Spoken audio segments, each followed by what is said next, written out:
এই দুনিয়ার কোনো উপায়েই যদি আপনার সবচেয়ে কঠিন সমস্যার সমাধান না হয়, তবে আমি যে 2 রাকাত নফল নামাজ পড়ার পদ্ধতি আপনাকে বলতে যাচ্ছি, সেই নামাজটি আপনি পড়ে নিন।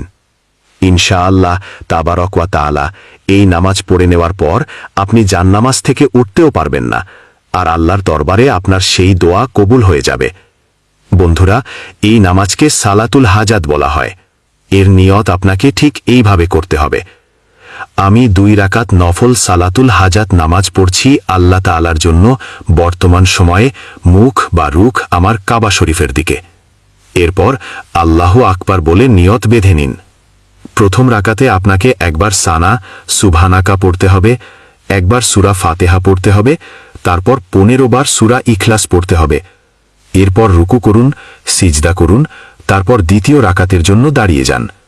দ্বিতীয় রাকাতে আপনাকে সানা পড়তে হবে না, দাঁড়িয়ে সূরা ফাতিহা, তারপর 15 বার সূরা ইখলাস পড়বেন। এরপর রুকু করুন, সিজদা করুন, কায়দায় বসুন, সালাম ফিরিয়ে নামাজ শেষ করুন। নামাজ শেষে জান্নামাজে বসে থাকুন।